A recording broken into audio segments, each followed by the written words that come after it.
때부터 조금 껄끄러운 질의에 답을 하셔야 될 때가 온 것 같습니다.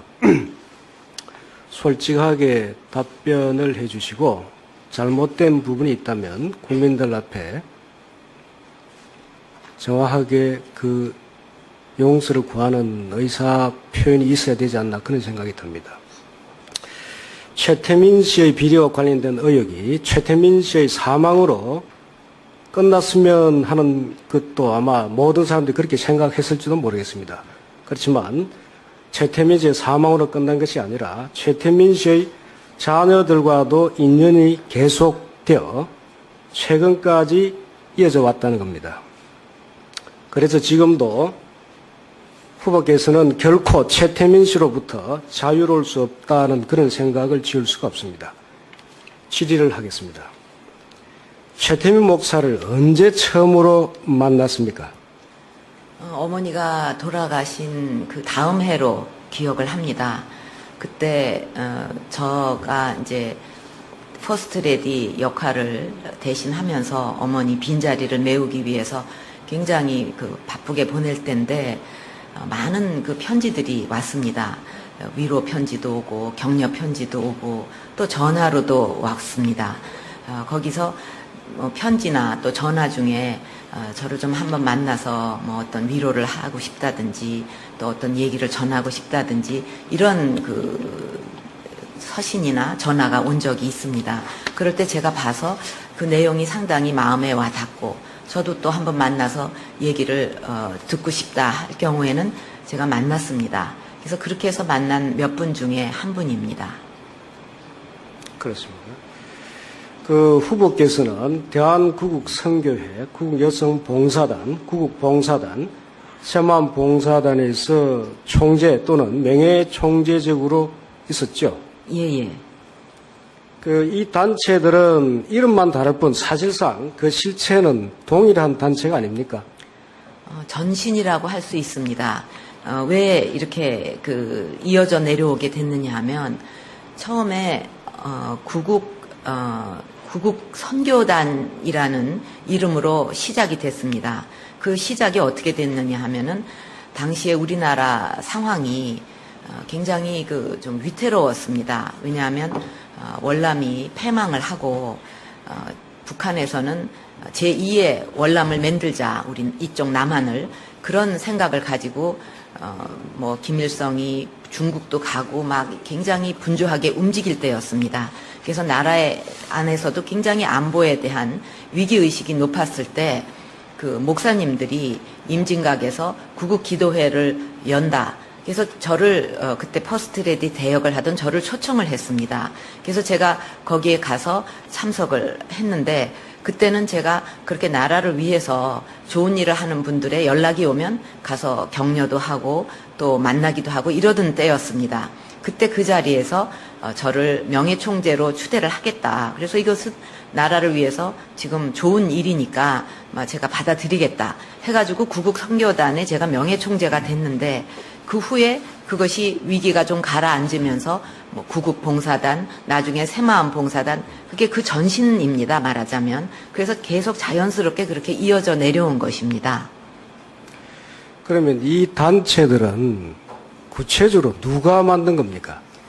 그때 최태민 목사와 또 뜻을 같이 하는 원로 목사님들이나 여러 목사님들이 주축이 돼서 만들었습니다. 그래서 그 이름도 처음에는 구국 선교단으로 이렇게 지었던 것입니다. 최태민 씨는 이름이 한 7개 정도 되고 결혼도 한 6번 정도 하셨다고 합니다. 그리고 한때 선교 생활을 하기도 하고 성당에서 영접까지 받았고 목사라고까지 불리기도 했답니다. 최태민 씨에 대한 이런 경력을 그 당시에 알고 있었습니까? 제가 누구를 만나서 일을 할 때 그 사람이 결혼을 몇 번을 했는지 자식이 몇인지 이름을 몇 번 바꿨는지 그거를 알 수는 없습니다. 그 과거에 대해서. 그 때문에 저는 당시에 그런 내용은 몰랐습니다. 그러면 최태민 씨가 그 당시에 구체적으로 어떤 일을 하는 사람으로 알고 만났습니까? 목사로 알고 있었습니다. 그런데 그 당시에 사실상 퍼스트 레이디로서 주변의 여러 사람들을 만날 때 그 사람이 어떤 사람인지 구체적으로 확인도 하지 않고 그렇게 마구 만났습니까?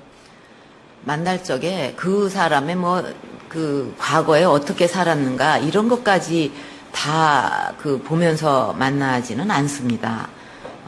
신원 확인하고 그다음에 들어오지 그 사람이 어떻게 살았는가 일생까지 다 검토를 해갖고 만나지는 않습니다. 그래도 다른 어느 분도 정도, 마찬가지고, 예. 어느 정도 신상에 대해서는 파악을 하셨을 거 아닙니까?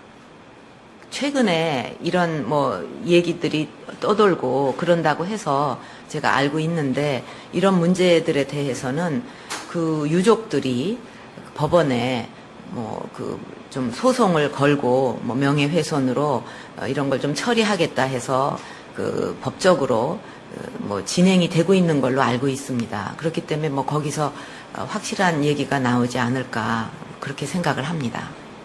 예, 좋습니다. 최태민 씨를 조사했던 정보부 수사관들의 진술에 의하면 최태민 씨가 후보 이름을 팔아 각종 비리를 저질러 소문이 났는데도 불구하고 청와대를 무상 출입하는 것을 이상하게 여겨서 조사를 하게 되었다고 합니다. 이러한 사실을 알고 있었습니까? 제가 그 조사를 어떤 방식으로 무슨 이유로 했는지는 모르겠습니다. 근데 우선 청와대 무상 출입은 불가능하다는 점을 제가 먼저 말씀을 드리겠습니다. 거기 경호실도 있고 비서실도 있고 그렇기 때문에 다 출입증을 받아서 누가 들어오고 나가고 하는 것을 확인을 하고 하기 때문에 무상으로 청와대는 들어올 수 있는 곳이 아닙니다. 그리고 각종 무슨 이런저런 비리가 있다는 문제에 대해서는 그 당시 김재규 중앙정보부장이 아버지한테 이런 비리가 있는 사람이 있다 하면서 보고를 올려서 그래서 아버지께서 직접 조사도 하시고 이렇게 된 걸로 저는 기억합니다. 청와대 무상 출입이라고 그럼 할 수는 없다 하더라도 그럼 최태민 씨가 한 달에 몇 번 정도 청와대를 출입을 했습니까? 한 달에 몇 번이라고까지 말씀드릴 일이 아닙니다. 그렇게 자주 만나고 그런 적은 없습니다. 그렇습니까? 근데 당시 차지철 청와대 경호실장이 정보부장의 청와대 출입까지 통제할 정도로 출입을 아주 까다롭게 했다고 합니다. 그래서 정보부에서 최태민 씨만큼은 이상하게 정보부장보다도 더 쉽게 청와대를 출입한다는 것을 알고 뒤를 조사를 하게 됐다는 겁니다. 그게 이유였다고 그러는 거는 지금 제가 처음 듣는 얘기입니다. 처음 들었습니까? 예. 저는 그때 어떻게 이해를 하고 있었느냐 하면 제가 퍼스트레디 대역을 하면서 굉장히 활발하게 활동을 많이 했습니다. 그래서 활동 범위가 넓어지다 보니까 전국적으로 많은 사람들을 만나게 되고 그렇게 해서 또 전국에 일어나는 일들에 대한 이야기들, 제보들 이런 거를 많이 듣게 되는데 그럴 때 제가 봐서 아버지께 필요한 것은 전부 건의도 드리고 또 어머니도 전에 그러셨습니다. 그래서 그런 세상에 돌아가는 얘기라든가 이런 것을 말씀을 드리고 그랬는데 그런 과정에서 뭔가 좀 이런 활동 범위가 넓어지는 것을 좀 견제해야 되겠다 하는 그런 움직임이 있었던 것으로 저는 그렇게 이해를 하고 있습니다. 네. 그 당시 정보부 조사에 의하면 최태민 씨는 공사를 수주를 할 수 있도록 해주겠다든지 대령을 장군으로 승진시켜 주겠다든지 또는 국회의원 공천을 주겠다든지 이런 명목으로 돈을 받은 사실이 포착이 됐답니다. 그리고 후보 이름을 팔아서 기업인들로부터 봉사단 입단비를 받는다든지 또는 후원금 명목으로 돈을 받아서 정상적인 회계 처리를 하지 않고 일부를 좀 부정하게 좀 빼돌렸다는 그런 혐의까지 포착을 했는데 그 비리 건수가 한 40여 건 정도 되었다고 합니다. 그 내용에 대해서 알고 있었습니까?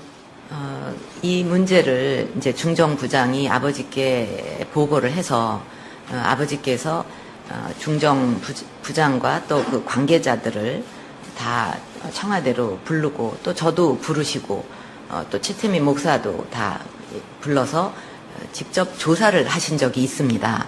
거기서 뭐 이런저런 근데 그 내용들이 뭐 누가 어디를 얼마를 횡령하고 받고 이런 거보다는 좀 막연했습니다. 그래서 뭐 어떻게 횡령을 했고 어떻게 사기를 쳤고 그랬느냐 보고를 하라 아버지께서 그러셨는데 그 답이 별로 그렇게 확실한 그런 것이 없었습니다. 그래서 그거는 좀 실체가 없는 그 이야기로 끝이 났기 때문에 그 다음에 아버지께서 그것을 그럼 확실하게 대검에서 조사를 해봐라. 그래서 만약에 문제가 있다면은 법적인 조치를 취하라고 이렇게 지시를 하셨습니다.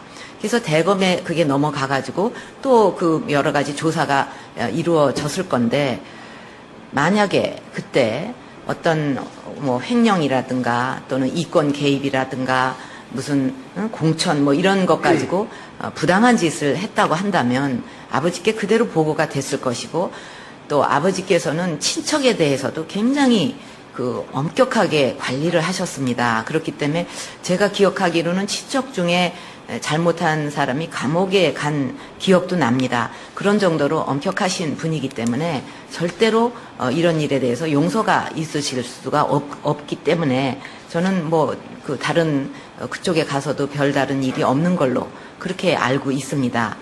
또 그때뿐 아니라 그 후에 아버지가 돌아가시고 정권이 여러 번 바뀌었습니다. 근데 그때의 제가 살았던 상황들이 그 모든 정권 하에서 결코 저를 조금이라도 봐주거나 또 잘못된 것을 갖다가 뭐 덮어주거나 그럴 상황이 아니었습니다.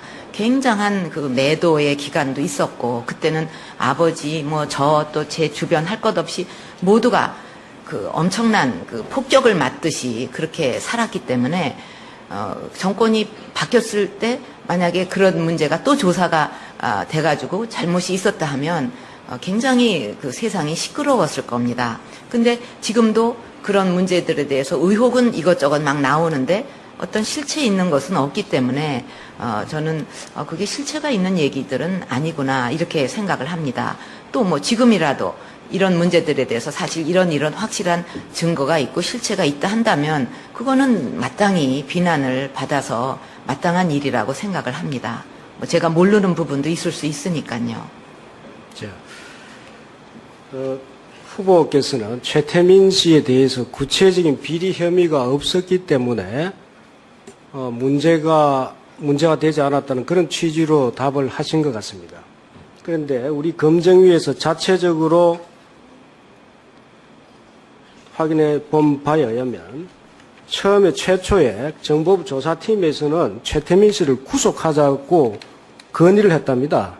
그런데 정보부장이 그 봉사단 총재직에서 사퇴시키고 후보와 격리시키는 선에서 해결하자라고 이렇게 절충안을 만들어서 대통령께 보고를 드렸다고 합니다. 그리고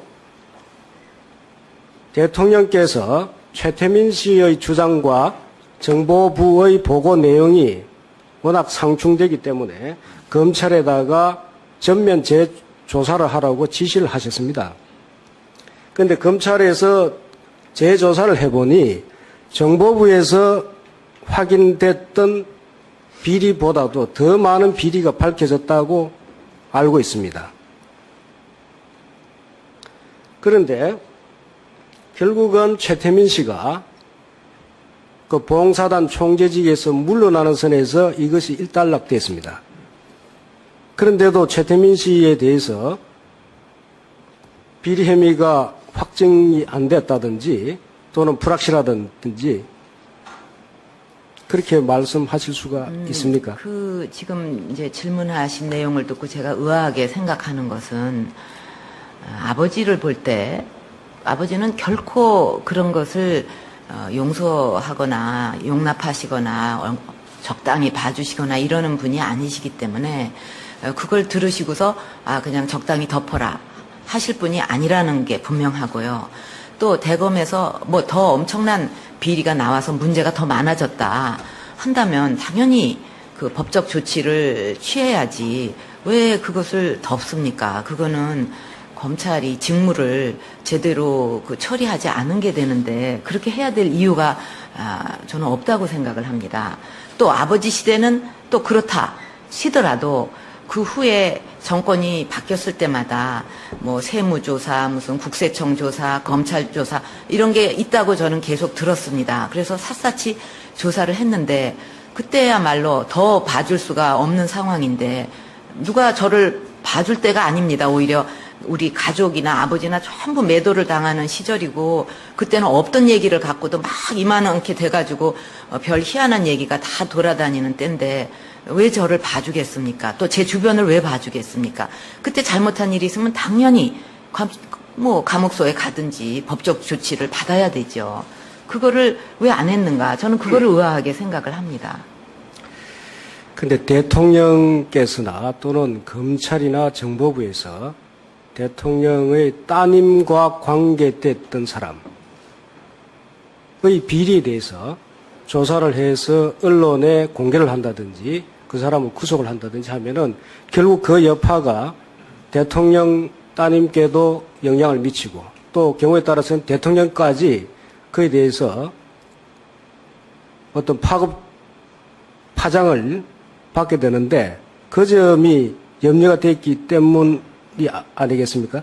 저는 그렇게 생각 안 합니다. 오히려 그런 문제가 확실하게 있으면 단호하게 법적 조치를 취하고 또 형벌을 받아야 되면 받고 이렇게 끊어서 하는 것이 더 확실한 해결책이고 또 그런 일이 재발 안 되게 하는 방법이고 또 그것이 아버지의 평소에 하시던 방법인데 그렇게 안 했다는 게 저는 도저히 이해가 안 가는 부분입니다. 사실은요.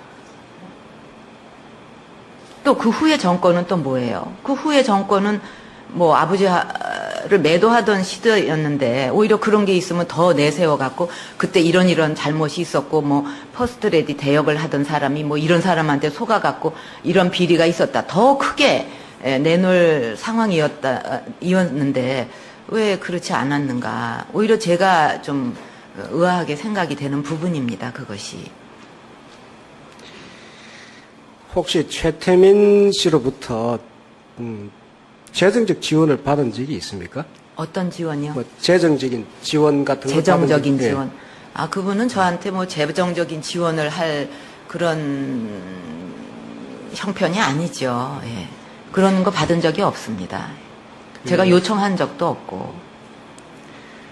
그 후보께서는 최태민 씨와 관련된 말이 나오면은 지금까지 좀 지나치게 민감하게 어떤 반응을 보이신 것 같습니다. 일부 보도에 의하면은 최태민 씨와 관련된 의혹을 제기라도 하면은 처벌을 받을 짓이라든지 이런 식으로 조금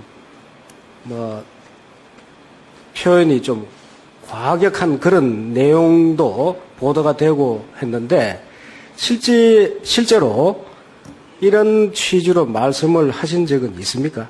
예, 제가 어떤 인터뷰에서 이제 이 최태민 목사 얘기가 나왔는데 오늘 아침에도 그런 기사가 났다고 들었습니다. 가만 보면 이 형태가 꼭 최태민 목사가 이런 비리가 있고 나쁜 사람이다 공격을 딱 해놓은 다음에 그 다음엔 저한테 딱 연결을 시켜가지고 이렇게 주변 사람이 나쁜 사람이니까 또 제가 뭘 잘못한 걸로 이런 식으로 꼭 그동안에 저를 공격을 했습니다.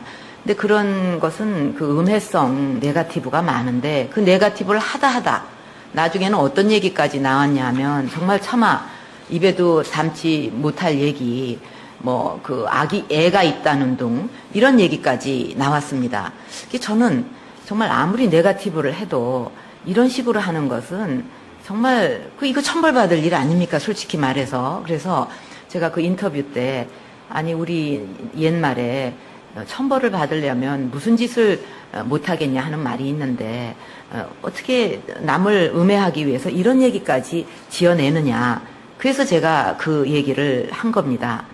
그리고 뭐 기왕 얘기가 났으니까 말씀을 드리면 그 뭐 애가 있다 하는 문제도 이건 참 심각한 얘기입니다. 아무리 네거티브래도 그래서 그 만약에 그 애가 누가 있다 하는 확실한 근거가 있다면은 그 애를 데리고 와도 좋습니다. 제가 DNA 검사도 다 해주겠어요. 근데 문제는 뭐냐 하면 멀쩡하게 사는 애를 어디가 있다 그래갖고 만약에 그 애를 지목을 해가지고 뭐 이게 누구의 자손이 아니니 어쩌니 하면 그 아이나 그 부모한테는 그게 얼마나 날벼락 같은 얘기입니까? 그거야말로 천륜을 끊는 일인데 아무리 남을 음해하기 위해서 지어내는 얘기라도 이렇게까지 한다는 것은 정말 있을 수 없는 일이다. 정말 한탄스러운 일이라고 생각을 합니다. 그 최태민 씨가 지금도 그 결백하고 모함을 받고 있다 이렇게 생각하십니까? 그러면 좀 생각이 달라졌습니까?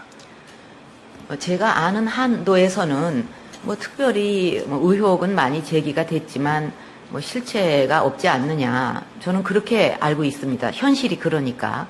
그러나 뭐 지금이라도 또 앞으로라도 그런 문제가 실체가 있는 게 나온다면 그거는 뭐 제가 몰랐던 일이니까 굉장히 그 유감스럽고 또 잘못된 일이죠. 근데 지금까지는 뭐 그런 실체가 있는 게 없기 때문에 그렇게 알고 있는 것 뿐입니다. 실체를 모르시기 때문에 쉽사리 판단을 할 수 없다는 그런 취지입니까? 그런 거에 더 나아가서 아버지 시대 또 아버지가 어떤 분인데 잘못이 있는데 처벌을 안 하셨겠냐. 또 대검이 누가 봐달라고 요청한 사람도 없는데 왜 봐주느냐. 이제 그런 데서부터 시작이 돼서 역대의 모든 정권들이 굉장히 저는 그 정권 하에서 불리한 상황에 있었는데 그때마다 많은 세세한 조사들이 있었는데 오히려 그런 일이 있으면 더 크게 불려서라도 그 형벌을 줬을 건데 없으니까 그렇다면은 이거는 실체가 없는 일이 아니냐 그렇게 제가 이해를 하는 거죠. 그래서 제가 아는 한도 내에서는 뭐 그런 것이 뭐 확실히 실체 있는 거는 없는 거 아닌가. 앞으로는 모르겠습니다. 또 제가 모르는 부분도 있을 수 있겠죠. 그거는. 예, 그 최태민 씨와 관련된 저희 질의는 이거로 마치겠습니다. 그런데 앞으로 계속 최태민 씨에 대한 질의가 계속될 것입니다. 답변 고맙습니다. 이상입니다. 예, 이 문제와 관련해서 다른 위원들께서 질의 있으시면 말씀해 주십시오. 네, 임명진 위원께서 그 전신입니다. 말하자면. 그래서 계속 자연스럽게 그렇게 이어져 내려온 것입니다. 그러면 이 단체들은 구체적으로 누가 만든 겁니까? 그때 그 최태민 목사와 또 뜻을 같이 하는 뭐 원로 목사님들이나 여러 그 목사님들이 주축이 돼서 만들었습니다. 그래서 그 이름도 처음에는 구국 선교단으로 이렇게 지었던 것입니다. 최태민 씨는 그 이름이 한 7개 정도 되고 결혼도 한 6번 정도 하셨다고 합니다. 그리고 한때 선교 생활을 하기도 하고 성당에서 영접까지 받았고 목사라고까지 불리기도 했답니다. 최태민 씨에 대한 이런 경력을 그 당시 알고 있었습니까? 제가 누구를 만나서 그 일을 할 때 뭐 그 사람이 결혼을 몇 번을 했는지 자식이 몇인지 뭐 이름을 몇 번 바꿨는지 그거를 알 수는 없습니다. 그 과거에 대해서. 그 때문에 저는 당시에 그런 내용은 몰랐습니다. 그러면 최태민 씨가 그 당시에 구체적으로 어떤 일을 하는 사람으로 알고 만났습니까? 목사로 알고 있었습니다. 그런데 그 당시에 사실상 퍼스트 레이디로서 주변에 여러 사람들을 만날 때 그 사람이 어떤 사람인지 구체적으로 확인도 하지 않고 그렇게 마구 만났습니까?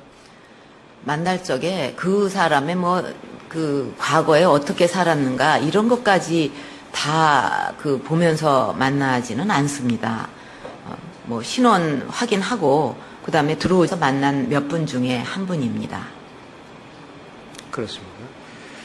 그 후보께서는 대한구국선교회, 구국여성봉사단, 구국봉사단, 새마음 봉사단에서 총재 또는 명예총재적으로 있었죠. 예. 이 단체들은 이름만 다를 뿐 사실상 그 실체는 동일한 단체가 아닙니까? 전신이라고 할 수 있습니다. 왜 이렇게 이어져 내려오게 됐느냐 하면 처음에 구국 선교단이라는 이름으로 시작이 됐습니다. 그 시작이 어떻게 됐느냐 하면은 당시에 우리나라 상황이 굉장히 좀 위태로웠습니다. 왜냐하면 월남이 패망을 하고 북한에서는 제2의 월남을 만들자, 우리 이쪽 남한을, 그런 생각을 가지고 김일성이 중국도 가고 막 굉장히 분주하게 움직일 때였습니다. 그래서 나라 안에서도 굉장히 안보에 대한 위기의식이 높았을 때 목사님들이 임진각에서 구국 기도회를 연다. 그래서 저를 그때 퍼스트레디 대역을 하던 저를 초청을 했습니다. 그래서 제가 거기에 가서 참석을 했는데 그때는 제가 그렇게 나라를 위해서 좋은 일을 하는 분들의 연락이 오면 가서 격려도 하고 또 만나기도 하고 이러던 때였습니다.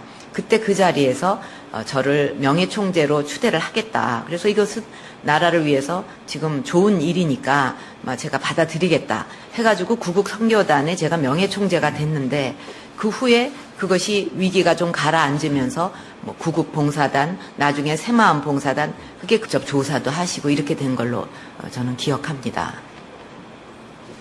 청와대 무상 출입이라고 그럼 할 수는 없다 하더라도 그럼 최태민 씨가 한 달에 몇 번 정도 청와대를 출입을 했습니까? 한 달에 몇 번이라고까지 말씀드릴 일이 아닙니다. 그렇게 자주 만나고 그런 적은 없습니다. 그렇습니까? 근데 당시 차지철 청와대 경호실장이 정보부장의 청와대 출입까지 통제할 정도로 출입을 아주 까다롭게 했다고 합니다. 그래서 정보부에서 최태민 씨만큼은 이상하게 정보부장보다도 더 쉽게 청와대를 출입한다는 것을 알고 뒤를 조사를 하게 됐다는 겁니다. 그게 그에 대해서 어떻게 이유였다고 생각하십니까? 그러는 거는 지금 제가 처음 듣는 처음 얘기입니다. 들었습니까? 예. 저는 그때 어떻게 이해를 하고 있었느냐 하면 제가 퍼스트레디 대역을 하면서 굉장히 활발하게 활동을 많이 했습니다. 그래서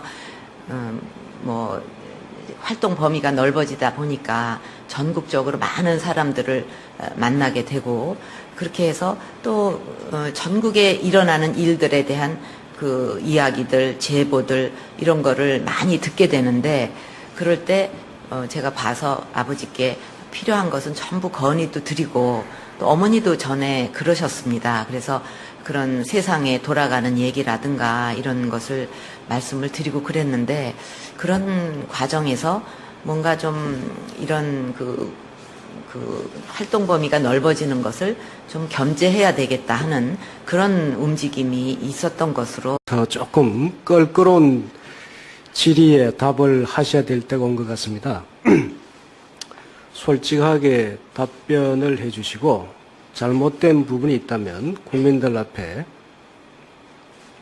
정확하게 용서를 구하는 의사 표현이 있어야 되지 않나 그런 생각이 듭니다. 최태민 씨의 비리와 관련된 의혹이 최태민 씨의 사망으로 끝났으면 하는 것도 아마 모든 사람들이 그렇게 생각했을지도 모르겠습니다.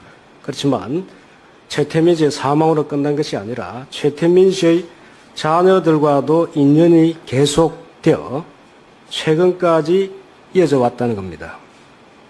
그래서 지금도 후보께서는 결코 최태민 씨로부터 자유로울 수 없다는 그런 생각을 지울 수가 없습니다. 질의를 하겠습니다. 최태민 목사를 언제 처음으로 만났습니까? 어머니가 돌아가신 그 다음 해로 기억을 합니다. 그때 저가 이제 퍼스트레디 역할을 대신하면서 어머니 빈자리를 메우기 위해서 굉장히 바쁘게 보낼 때인데 많은 편지들이 왔습니다. 위로 편지도 오고 격려 편지도 오고 또 전화로도 왔습니다. 거기서 편지나 또 전화 중에 저를 좀 한번 만나서 뭐 어떤 위로를 하고 싶다든지 또 어떤 얘기를 전하고 싶다든지 이런 그 서신이나 전화가 온 적이 있습니다. 그럴 때 제가 봐서 그 내용이 상당히 마음에 와 닿고 저도 또 한번 만나서 얘기를 듣고 싶다 할 경우에는 제가 만났습니다. 그래서 그렇게 해서 그 사람이 어떻게 살았는가 일생까지 다 검토를 해갖고 만나지는 않습니다. 그래도 다른 어느 분도 정도, 마찬가지고, 예. 어느 정도 신상에 대해서는 파악을 하셨을 거 아닙니까? 최근에 이런 뭐 얘기들이 떠돌고 그런다고 해서 제가 알고 있는데 이런 문제들에 대해서는 그 유족들이 법원에 뭐 그 좀 소송을 걸고 뭐 명예훼손으로 이런 걸 좀 처리하겠다 해서 그 법적으로 뭐 진행이 되고 있는 걸로 알고 있습니다. 그렇기 때문에 뭐 거기서 확실한 얘기가 나오지 않을까 그렇게 생각을 합니다. 예, 좋습니다.